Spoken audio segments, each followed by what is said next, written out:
So yeah, it's been a pretty mental couple of weeks. I've actually really enjoyed doing the videos. Like, obviously, thanks very much for joining me on this one, Hibee. I've done with yourself, the one that went out with Ross a few days ago, and the one with John last week, because, you know, one of the things I really enjoy about the whole SoRare thing, even historically, the other platforms we've all been involved in, is the community aspect of it, because football is like, it is a team sport, right? That might sound a bit cheesy, right? But even beyond the pitch, it's a team thing, you know. It's like, we support this team, or we support this country, or actually, even though I support this team, I actually really like that team over in that country because they're quite cool, or I like that player they've got, or that manager, that kind of thing. So for me, at all levels of like football fandom, or all levels of the football kind of sphere, it is about community. It's about people. It's about, you know, like, especially the stuff we're involved in. It's a bit more like investigative journalism, you know, and then a wee bit more about information trading. You know, you want to know who's fit, who's the transfer going to, and, you know, that kind of stuff. And that's about people. That's about networking as well, you know. And Twitter makes some of that a bit easier because there's just big blue tick accounts. It's just, they get all the exclusives and whatever. But these kind of videos for me, I really enjoy because they're just more kind of chatty, and it's like, again, like, it's just talking to a pal about football, basically, which is what it's all about. How have you found the last couple of weeks when there's not really been many, like, you know, the game weeks where you're waking up in the middle of the night thinking about who your D3 is going to be? Yeah, it's been a lot less intense, hasn't it? It's not like trying to figure out who's playing, and because I'm trying to avoid that DNP. It's been a lot more relaxed. And I'm probably in a privileged position where I've got a large collection, so it's just a case of picking the best options that I do have available. But there's gaps for me. I'm not that strong in Asia, so I've been putting out what I can to the best of my ability, and not taking it that serious over this couple of weeks. And yeah, been, as you know yourself, it's been quite nice weather here in Scotland, and we don't get much of it, so I've been taking advantage of that as much as I can. And yeah, when the weather's good, it's easy. Euros. Yeah, it's easy just to leave the computer, isn't it? Leave the phone, and it's like, it's such a good day, man. It's not going to happen tomorrow. Let's get out there with the dog and go for it. And it's well timed with an international break, because sometimes, especially, like, I've seen myself maybe about a month ago or so, when I was like right in the trenches with, I can't remember exactly what, maybe an SO5 or it might have been trades. There were really nice days, or probably content, in fact, what am I even saying? And I'd be like, no, I've really got to sit on the computer today and do some stuff and knock it out. But this time, the international break, it's been a lot easier to go, manana. Exactly. I'm great with the dog. Kind of thing. I'll catch it tomorrow. I'll catch it tonight.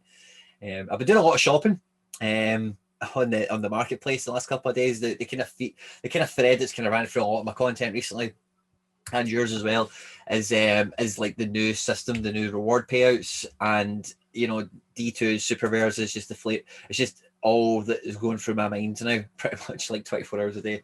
When it comes to my gallery, I almost feel, Hibee, right? And you, in this sense, I feel you've been ahead of me for a little while in terms of that kind of way up the ladder, in terms of the divisions you're operating at. But I'm getting to the point now where I'm kind of looking at rares, and I'm like, with the exception of goalkeepers, I can't think of a rare I really want to buy. So I'm different. There's still hundreds really? I want to buy. Yeah. That's why I bid on so many, and then I get distracted. I go out and do something. But yeah, While I've got you, by the way, you prick. I seen you try to sneak that one Yama off me last night. I just noticed you got it. I didn't even know that's who I was bidding against. See, I just blind bid. Sometimes I just blind bid and don't bother looking, because then I've got that question. So there's somebody that I'm maybe quite friendly with, and I'm like, should I outbid them? That's going to frustrate them. So I don't even look.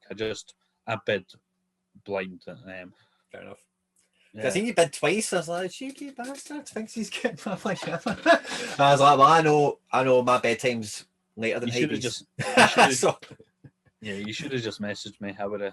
No, I would never do that. Do you know, I've had a similar thing in a few auctions with Tom, and like, obviously, me and Tom did the podcast with you guys, like, it feels like a lifetime ago now, and I got on really well with Tom. And actually, since we shot a few DMs, I got on really well with him. Not really spoken to him since, right? And that's just it's not through any real reason. But I've found Tom in a few auctions before, and I would never message somebody I'm in an auction with saying, like, step away or anything, because that's just, I don't know, I think that would just be crazy. But again, see what you were saying there, or maybe somebody you know, because me and Tom really did, I feel anyway, we got on pretty well on the podcast, we had a good laugh and everything. I'm kind of like, and I don't know if he's the same, he might blind bid the way you do, I don't know, but whenever I've seen him, because we must have similar tastes in players, I'm like, this is going to be a real fight for the wallets because Tom throws it about when he wants to. He knows what he's doing. He's done very, very well. I'm going to put. He took that step up, didn't he? And so he really moved up into the Division 2 and allowed himself to really compete there and to earn quality rewards. And so far, you look at his gallery and stuff that he's pulling in is crazy. He's had 2 Mbappes since Mbappe was released, and that's incredible. The stuff of dreams, isn't it? That's big time.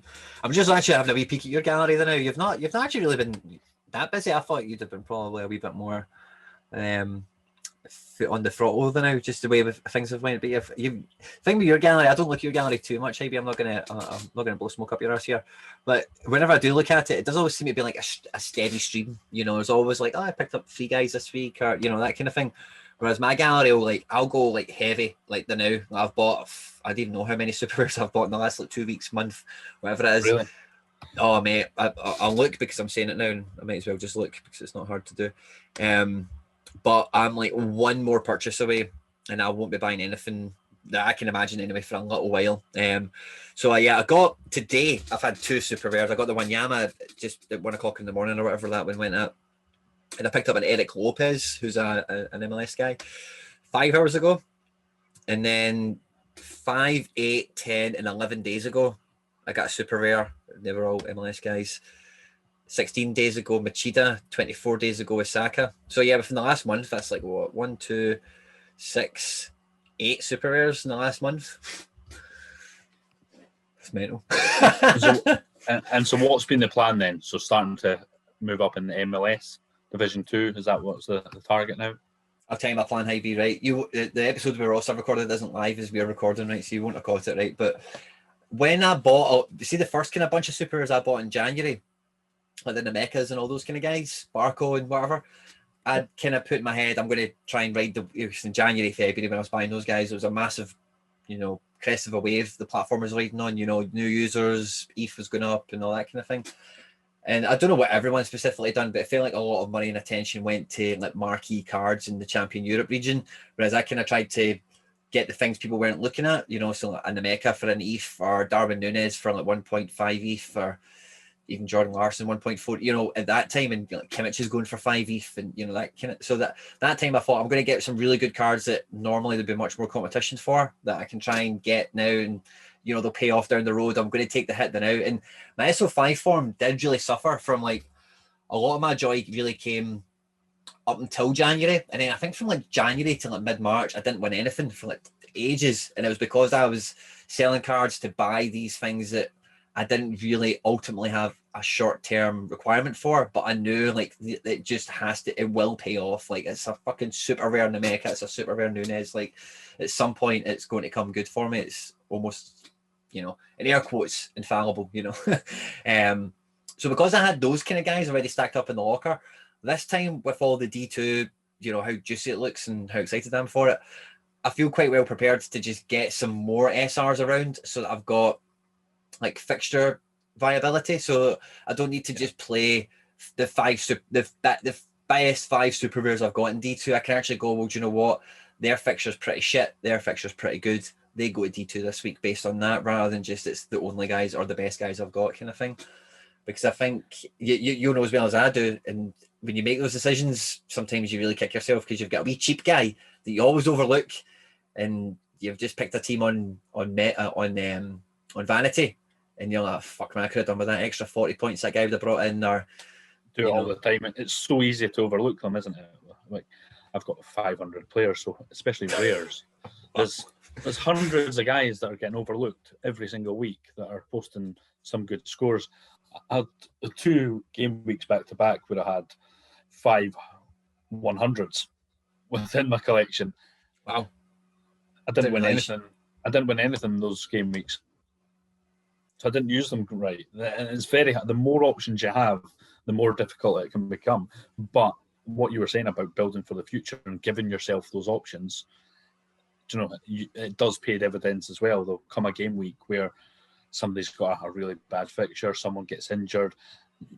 If you've only got your standard 5 that you put in, and you've not got another 5 waiting in reserves, waiting to come through, you leave yourself short, and then you're having to pay whatever the going rate is at that time. Whereas if you can buy them out of form, when they've not quite made it, or they're coming through, or they're not the most popular because Asia is at this point, or Euro Champion is at this point, then picking up these guys from the other leagues or other scarcities can pay dividends further down the line. And yeah, everyone's playing it differently, aren't they? So some people are very much fantasy football players who want to trade in and out of the players they want to play for a short period of time, and they maybe play periods of a season like that. So they'll have a core team for this period of a season because Seattle are doing well, or whoever, or Napoli are dominating at this time.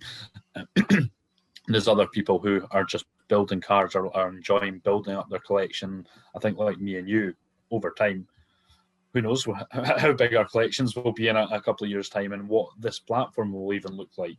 And that's the way I kind of see it. I'm just putting together different pieces that might be useful down the line. Like I bought a guy the other day there who I think plays for North Macedonia. Like I might enter him once. I probably won't even use him in these upcoming games because they're not going to do very well at the Euros. But it might be useful. You know, it was £10 or £15 or something like that. And there's just little, yeah. I've been building up Russian players recently. I'm trying to get team lineups for basically every country that's going to be coming on the platform. So when eventually we do have an Eredivisie specific league, an SPL specific league, a Premier League specific SO5, I'll have the pieces to enter there. I might not have all of them because all of these pieces are not on the platform yet, but I'm starting to make transfer. Yeah, exactly. So I don't know. I must have over 30 players who play in the Premier League at the moment, but we've only got, and I barely have any Liverpool players. That's mad. It's all guys, West Ham then, or no? So it's like guys like Trossard, Fofana. Yeah. 30 of them. Wow. Well, I'll have a wee look. Let's have a. You'd be able to do it, wouldn't you? I'm probably here as well. So it doesn't really sound like you've altered course or altered direction much since like the change in structures and everything else. I've just pulled up your thing so I can see it, but you've got just under 500 rares. You were saying, where could our collections be in like a couple of years' time? I think you'll need a separate storage device for yours, mate. I think I might, but it is quite addictive. There's some cards that I look through and I'm like, oh yeah, I've got him. Like, I do forget certain cards that I have. Oh, Vinicius. Who the fuck does Percy Tau play for? For, what's it called? Brighton. Does he? Yeah. Moving on me. See, since I've been on SoRare, I've like never paid less attention to England in my life. It was normally like, even like back in like the heyday of index days, I didn't really pay too much attention to Premier League, but it would still be like my base of football watching, maybe Germany, depending on what year we're talking about. But since I've been on SoRare, honestly, like, I can't even tell you this. You know, I know the season has been done a few weeks, but you know, rewind a month, I wouldn't be able to tell you who was playing or what the scores were or anything, unless it was Man City or unless it was a big shock like Man United get beat or you know whatever else. Just not been on it this year. Because there's just so much to kind of cover, especially the kind of gallery you've got. Because my gallery, like I feel my gallery is always quite lean. Like I bought 2 super rares today, right? But to fund the second one, I sold 3 cards. Right. Okay. You know, so they were like I sold Denzel Dumfries today. I bought him. I got it was number 2 of right. So I got him. Oh, listen, that's right. So I got Denzel Dumfries when Eredivisie very first came out, and the very first special weekly was you had to have 1 Eredivisie card, and he was the only guy in the first kind of raft of auctions where I thought, well, I definitely want Dumfries because I like him. I had him on FI, I rate him, blah blah blah. Yep. And I had to get him for that special weekly, didn't I? So I overpaid ETH-wise for him at the time a little bit. I think I paid 0.149. And then I've used him a few times. He might have won me something. I can't remember off the top of my head. He has had some good scores. But again, like you were talking about earlier, you can have guys shooting 80s, but if they're not in the right team, you know, it's not going to pay off for you. You know, that is the skill. It's finding the guys and getting them together. But when I decided, because I've got quite a fair amount of challenger defenders, I'm like, I can't sell him. He's too tasty for next year. He's too good on the shelf, you know. But Dumfries was one of the ones where I was like, he can be sold compared to these other guys I'd rather keep. And then the logic becomes the best time to sell Dumfries is pre-Euros in my mind anyway, because that should be a peak of, you know, there's less cards. He's got maximum amount of utility, so there's not been a game played yet. Blah, blah, blah. Didn't get that much money for him, it must be said. I got 0.095, I want to say. I think the best prices on the marketplace now are like 0.16, right? So I took quite a hit on what the last market price was. In fiat terms, I'm up like 30 quid. I got it sold exactly when I wanted to. You know, I wanted to sell them today because I needed the money for something. I got the money through today, and then I was able to put that 0.95. You know, I got the super rare Eric Lopez, and he cost me like, you know, the smallest fraction of an ETH under a quarter of a coin. So he paid for like 40% of that or whatever by himself. And then I sold 2 rewards that I've won, you know, just because I've seen people on Discord were wanting to buy them. I just shot the messages and boom, boom, off they went. And for me, like, I don't even really know how we've got talking about this, I suppose, but how did we get on talking about this? I've probably started with a really good point. Now I'm just talking gibberish about what I've done today. But so what was it? Oh yeah, so my gallery's quite lean. You know, I'll do things, I'll facilitate buys with timely sales if I can, possibly. I'll avoid depositing, not at all costs, but if it is avoidable, like I've got these guys that I should be selling anyway.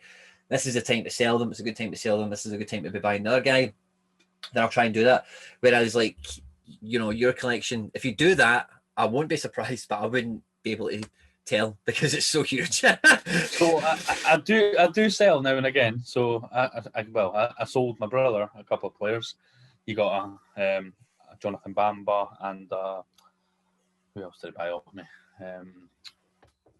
Ludovic Blas. I sold those. I sold a Celic the other day there, but like you're saying there with Dumfries, the price not being that high for them, I think a lot of the European champion guys aren't going for the prices that they necessarily should be. So I'm happy to just sit on. I've got a few duplicate cards that I was quite happy to move on, probably at this stage.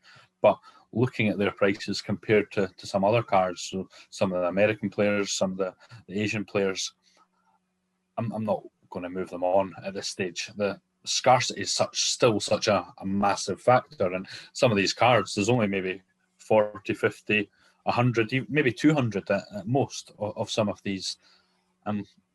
You get another 5,000-10,000 users on this platform.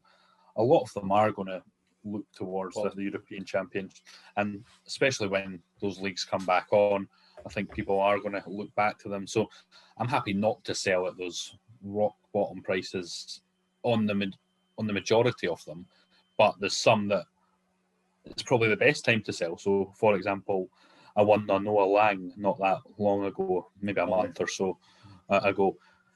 I think at the time I had won him, the lowest listing on the market was 2,300. I think today the lowest listing on the market is 1,000.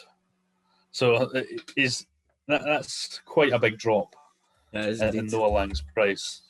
But again, see, one of the things that anyone can easily like overlook, or something that people can easily, you know, see what you just explained there, like when you won them, lowest offer on the market was 2,300 or whatever it was, and today it's a bag of sand.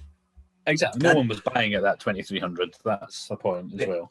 Yeah, totally. You know, because like you can trick yourself, because again, like I'll use a Denzel as a, oh Jesus, 1,200 for a Noah.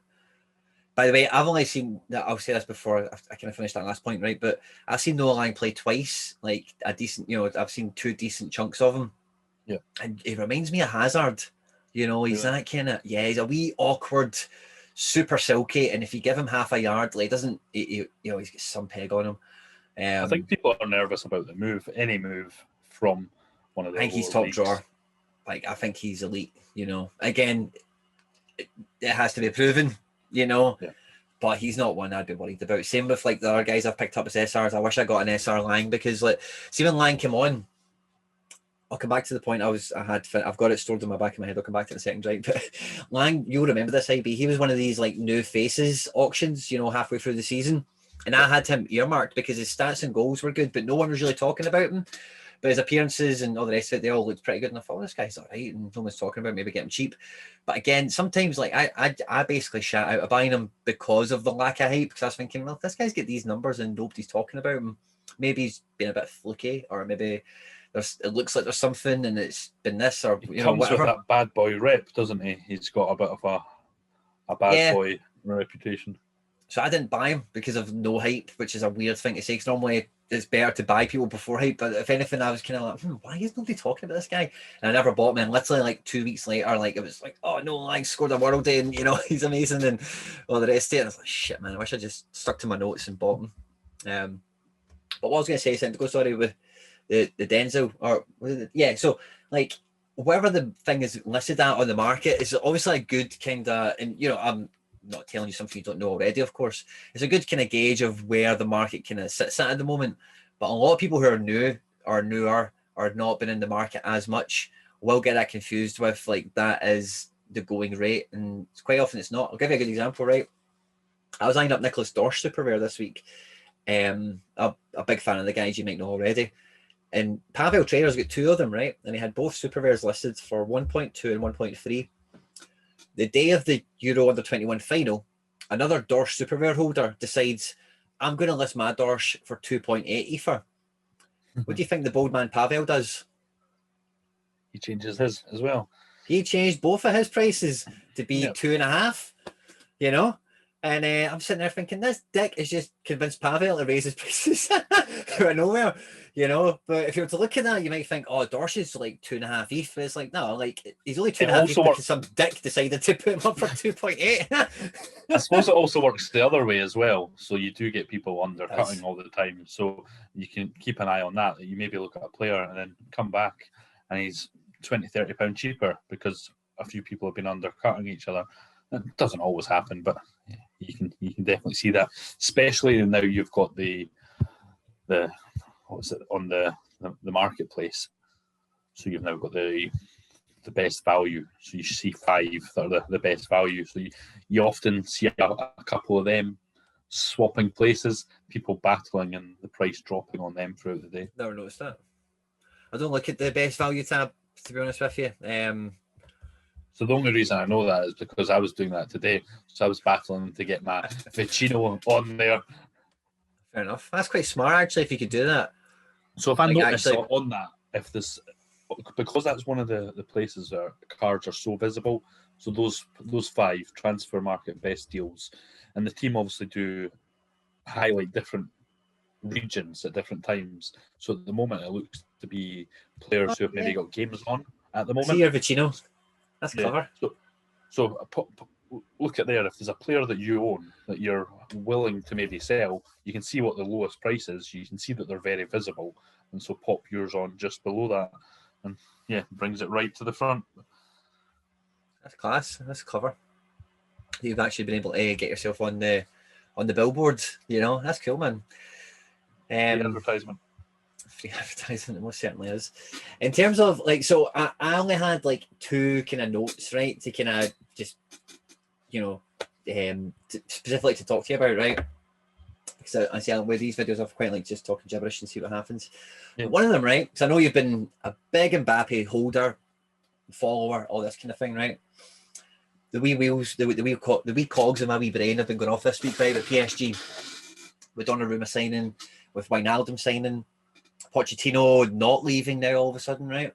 What I'm starting to think to myself, Hibee, right, is if you remember Poch, from Tottenham, maybe 2 years ago, when they didn't win the league against, they lost the league out to Leicester, and Poch was trying to keep them on the top, try and keep them going and all the rest, try to get the most out of Eriksen and Ali and Sissoko and this one and that one and whatever, right? And for a period, he thought the best way to play was 4-4-2 diamond, so he would have a 4-man diamond, back 4, and then Kane and Son up top or whatever. With him signing Wijnaldum, Ander Herrera's on a 5, he's 1.5 years or 2 years into a 6-year contract at PSG. They've got Leandro Paredes, they've got Marco Verratti, they've got Marquinhos who can play CDM, they've got Di Maria who can play number 10 or wide. Neymar can play wide or forward, obviously Mbappe the same. They're looking to keep Moise Kean for a reported sum of around 40 million. Right. So let me ask you this, right? What do you think? What do you think PSG, or what do you think Pochettino might want to do with PSG next year? Do you think that diamond might emerge, and you might play Di Maria as a 10, and maybe go Mbappe, Neymar as two front two? Is that something? Again, I'm just kind of throwing this out there, so it's been going through my mind today. Just see what your take is on PSG for next year. I don't know. I think there's got to be some movement. Can they afford all of these players? Can they afford to keep Mbappe there and keep him happy? Bringing in Donnarumma. Reportedly, they're trying to get Theo Hernandez for left back. They're trying to get Hakimi for right back. You know, they're trying to just go Galacticos on us, I think. You know, so that is ideally what they need to do. That's what they've been missing to get that Champions League, isn't it? They seem to just always come up short. And although you've got some of the star players, there has always been a bit of a weakness in there. They're a team that can either destroy you or can get destroyed and get run over pretty easily. I think they need wholesale replacements. I think they need to bring in a whole bunch of these, but in doing so, you must lose one of Neymar or Mbappe. I think Neymar's staying. Hasn't he signed something quite recently? Yeah, he signed a contract recently, and the guy came out this week or last week saying that Mbappe will never be sold and he will never leave on a 3. You know. Or whatever. They came out saying something like that as well. So they seem pretty committed to keeping them. It might just be posturing to make sure that they make money on the transfer because they paid so much for him in the first place. Who knows? I suppose who has the money to actually buy him as well? Like the prices you'd be talking.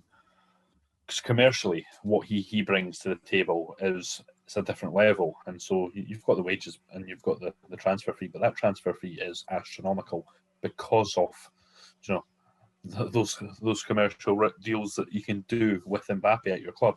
If you sign him to Barcelona, Real Madrid, Man United, Liverpool, that's next level marketing for these clubs. They coin it in, don't they? And it allows them to maybe make some additional purchases around them in the future. But yeah, I don't know. It's a tough one. I don't see PSG getting all those players, the Hakimis, the Theos.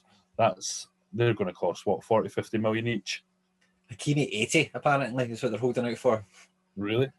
Yeah, apparently 80 million. It might be euros, or maybe then, something mental, but it's like 60 plus minimum. You know, I think Real Madrid have got a big tasty buyback clause or a big chunk on it or something. And Real Madrid also have the option of matching the bid and being preferred buyer kind of thing or whatever they would. There's a term for it, escapes me, but if they match somebody's bid, then the other team need to fuck off and Real Madrid get first talks at contracts. Yeah, and obviously you've obviously got all the financial fair play stuff to come into it as well, and obviously there's all the wizardry that goes on, and the books can be made up as you see fit, but it's pretty difficult to make those kind of signings, to keep all the big names and the big wages. So the wages that come with these players are huge. That's crazy. Because I was kind of looking at, so again, because they've been in the news so much, and I'm thinking, imagine they buy this guy and they're keeping Poch, they've got Donnarumma. What have they told Wijnaldum? They've also doubled his money. That's a big thing, of course, right? But they've also told Wijnaldum he's going to play every week. And they're going to double his money because otherwise you wouldn't just, somebody like Wijnaldum who's won the Champions League and the Premier League, you don't go to PSG just to double your money. You go to PSG to double your money and play and go for Champions Leagues and leagues and all the rest of it. So he's been told that, I would imagine. Donnarumma's been told that, I would imagine. Moise Keane will be getting told that, I would imagine. So then, if they're all getting told that, and they all get brought on board, to beg your pardon, what happens to Di Maria? Where the fuck? Draxler? I know he loves Paredes as well because he's Argentinian, and he did the same thing with Lo Celso at Tottenham, Pochettino.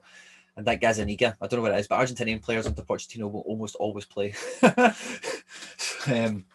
He's already came out and said he loves Verratti, and as I said, there's plenty. So I'm looking at PSG and I'm trying to think if I'm going to get into that team next year, because I'm not going to be able to get in Mbappe, I would imagine.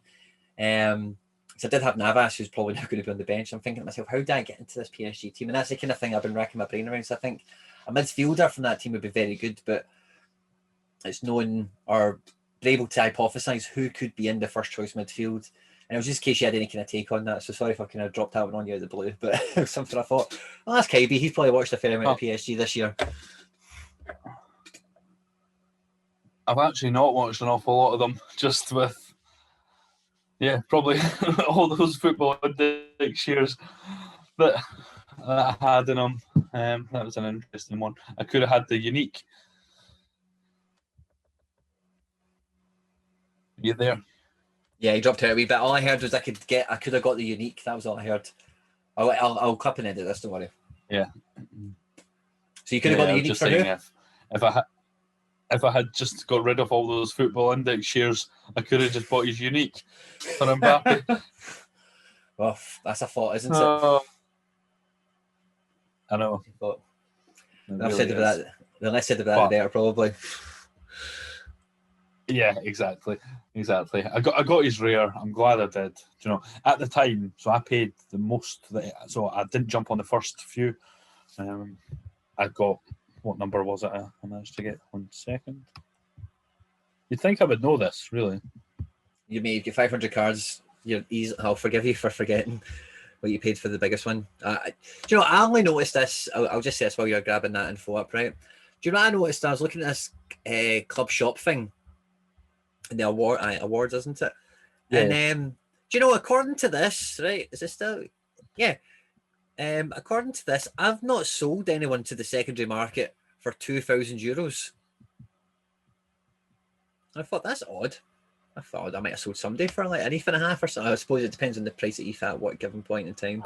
At that time, yeah. Yeah, but that's an odd one for me not to have. I sell quite a lot of stuff, you know. Sold some big ones as well.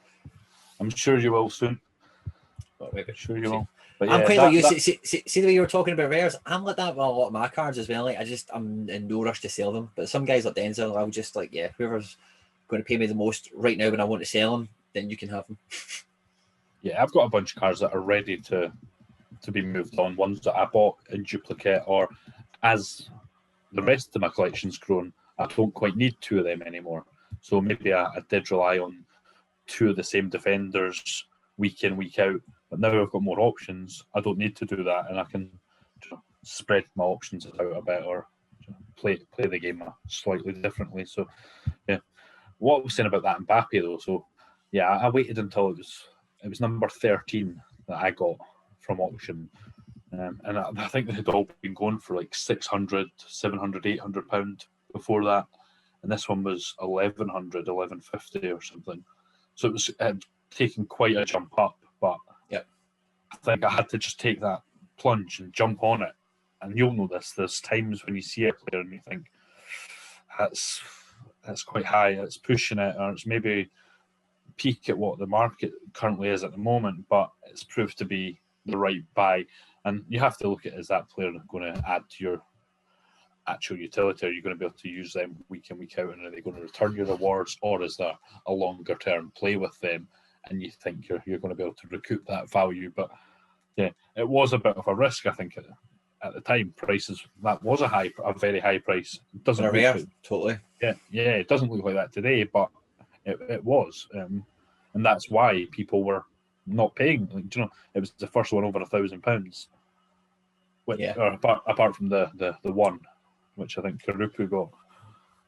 Well, see, I think I can't remember exactly when you got yours, right? But I was very close to contemplate. I was kind of at the table looking at Ronaldo, Felix, Mbappe, and Kimmich, like the week before the Gary Vee stuff and all that kicked off. Because I was just kind of like, at that point, you know, bearing in mind we're talking about early February, Football Index had even more so kind of looked like, you know, it was kind of in trouble and whatever. If memory serves me right, I may be getting the timeline wrong here. But I was like, I'm going to pull a bit more money out of that. I think I'd left £300 in it or something. I thought, I'm going to pull all my money out of this thing and that thing. Yeah. And, you know, I'm just going to put it to one biggie. You know, somebody who I know, if I was on one of these other platforms, would be a killer who I know works on Opta and I know is a good player and all the rest of it. And I was kind of looking at them all. Ronaldo was like 0.7 of an ETH. You know, I remember it very clearly because I was that close to clicking it. And, you know, Felix was about that. Kimmich was maybe about 2 or 3 ETH, but again, at that time, ETH was like, I don't know, 800 quid or 700 quid or whatever.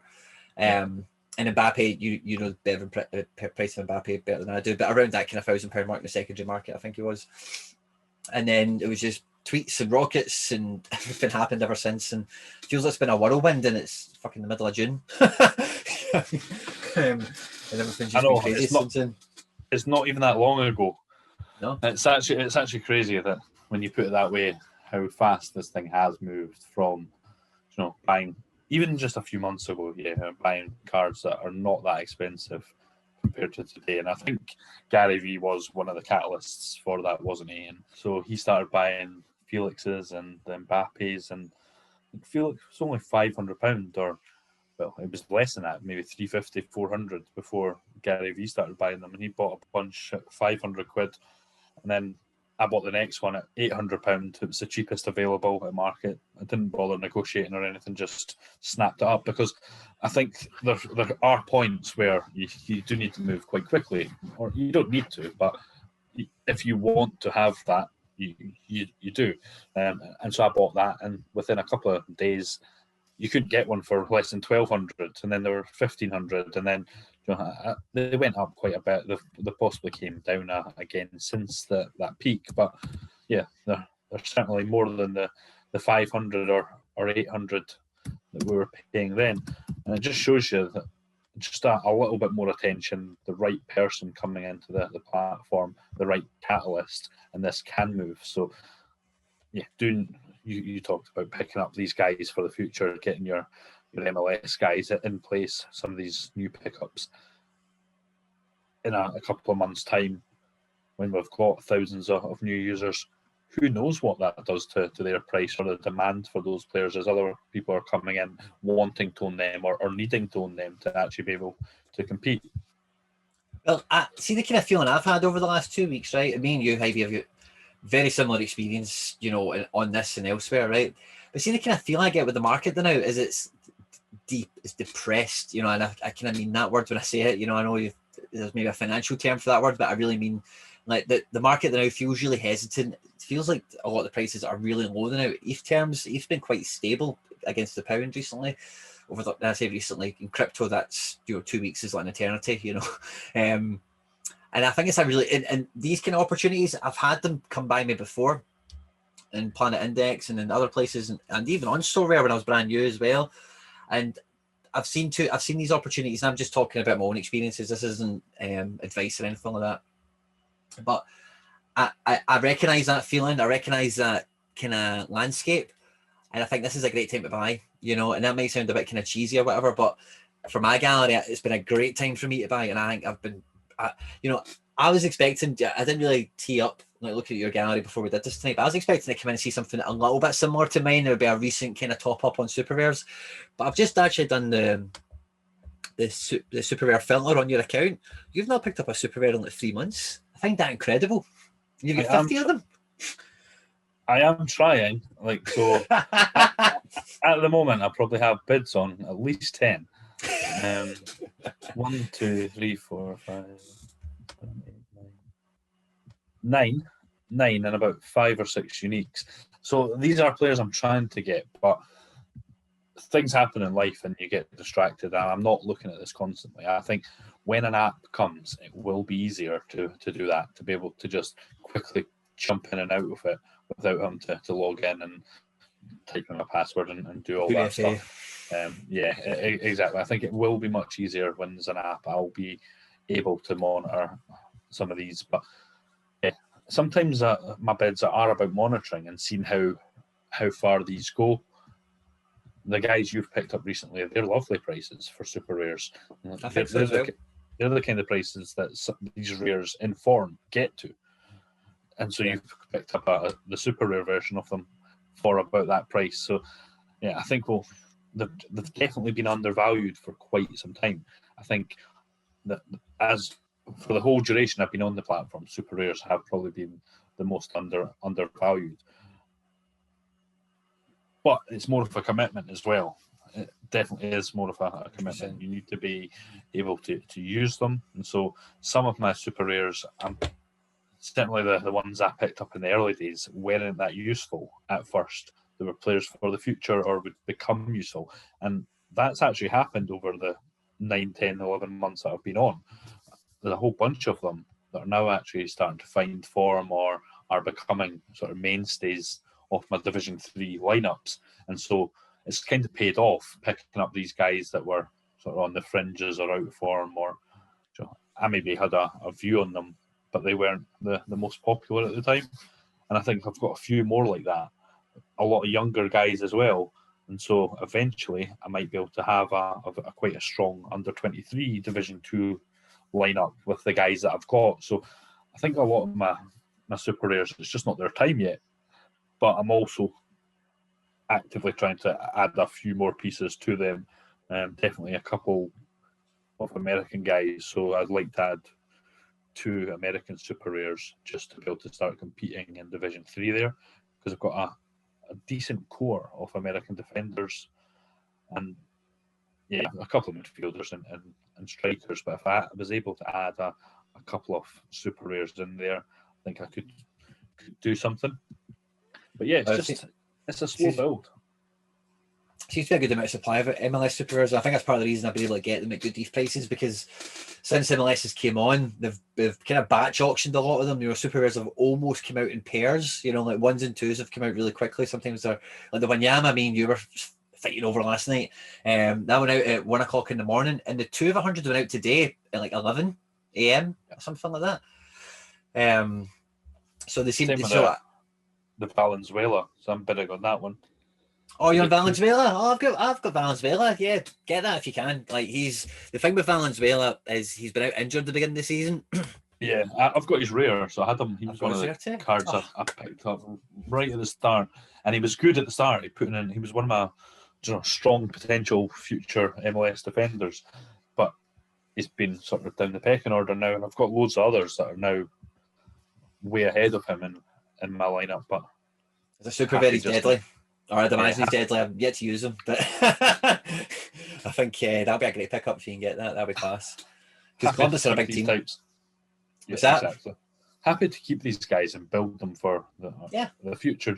I don't need to necessarily get a return out of them this month or next month.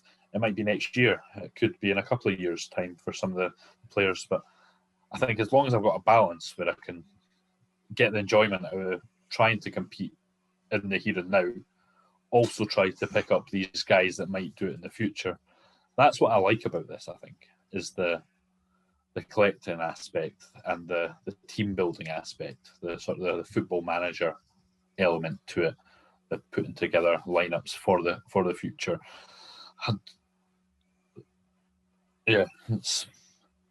I'm totally with you on that. That's a big part of with my super rares. If they've got a wee under 23 badge on them, that's lovely. It's not really the big thing for me. I bought Key, who's 32 or whatever. Wanyama's 30. I don't mind an older super rare if I know they're going to play 90% of matches for the foreseeable, or in the immediate. But on that kind of note, what you're talking about in that sense as well, right? You'll probably know one of my kind of marquee cards is I've got 1 of 100 Van de Voort, like OG season. It's beautiful.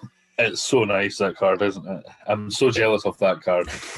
Man, I love it so much, right? But see when I got it. First of all, Bear Glue is an absolute gentleman of a man, and he'll know what I mean by that in terms of the deal that we done on that card. But I can see why he appreciated my manners and just the way I kind of do negotiations or whatever. Because since I've had that card, honestly, I'll get messages. Let's say 1 a month. I don't get many, right? But I'll get a few messages about that card, and people are talking to me as if I'm going to undercut the market. Like, oh, I'm after Van de Voort. What's your best price? And I'm like, what do you? I'm not looking to sell him. And do you even know what my Van de Voort, like what one my Van de Voort is per se? Because like you're either trying to treat me like I'm stupid, or you've not really grasped what it is we're talking about here.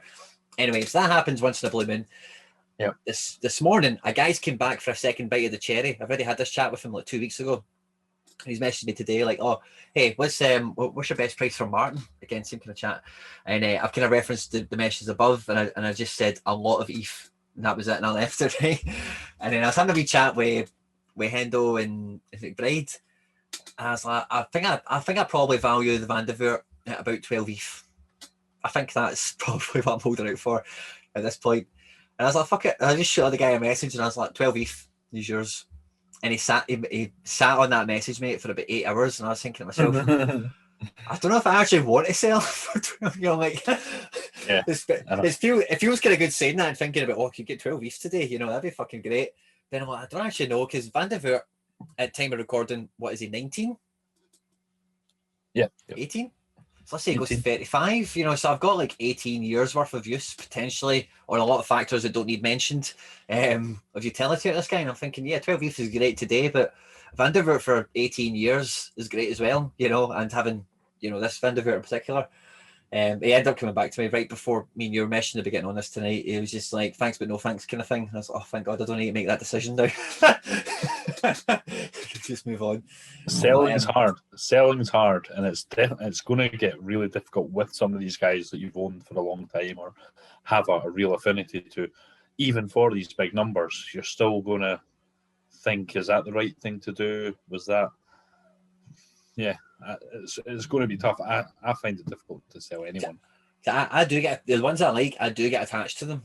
You know, I take it you're the same. Yeah, absolutely. There's players that you'd need to offer me, like, what's the current going rate on the market, or even the lowest listed price on the market. That's not going to tempt me whatsoever. So coming in and trying to offer me less than that is, I'm just not interested.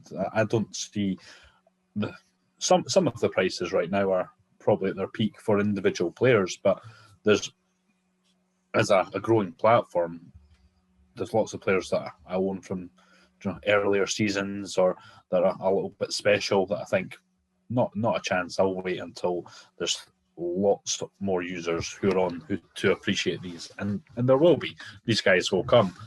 You already see it. There's people who are specifically looking at number ones or shirt numbers or specific cards aligned to clubs and successes, whatever that may be. There's real niches getting sort of drawn out in this game, and they'll only see more and more of that. So yeah, I'm happy to sit on cards for now and get more for them in the future. But whether I even want to get more for them is that's the thing. I want to be able to use them, and once I get rid of a card, it's hard to bring that player back in. It's, am I going to get them for a cheaper price? Most likely not. Most likely I'm not. So yeah, I've got to make that decision. Do I want to keep this player for the future? I'm going to see them out to retirement, and they're just going to be a feature of my club. I think the SoRare data feature where you can actually see what your cards have returned, that's really interesting, isn't it? And so it makes you look at a player and you think, I bought them 3 months ago and they've returned 4 times in card rewards what I paid for them. And it's like, that's amazing, isn't it? Aye. Did you hurt your finger? No, did you see that? I was at Heads of Air at the weekend. I don't know if you know what that is. I didn't know what it was till I got there. It's some mad thing in air, mad, like, it's kind of like a farm. It's basically a thing you take the kids to, and there's like climbing frames and all sorts of shit. But there's this part of it, mate, and this is not a word of exaggeration. There is a field of trampolines, like individual trampolines. There's just like a field and a farm. It's just full of trampolines. So I had the kids, and like I'm guessing it was on the trampolines. I can't think any other time I've done it, but I think I've done in a ligament or a tendon or something, because see, like right here, and here, they're the only 2 places it's connected pain. Like, so I've got the same injury, but mine was from being drunk after the Scottish Cup final. So do you know the pain? I mean, it's here and here. You know what I mean? Yeah. I don't think it's anything to do with trampolines. Yeah, mine's was definitely alcohol related. Probably a concrete trampoline. Yeah, I think. Yeah, I don't know what I was up to. So sorry if you caught the face in that. I was just trying to feel it a wee bit for some stupid reason. You know how when you're sore, and you're like, how sore is it? You start poking it. I do the exact same. You push it and you stretch it out, and like, how much pain can I take here? Yeah. Really, you should be resting it, putting a bit of ice on it or something. But nah, that's not the way.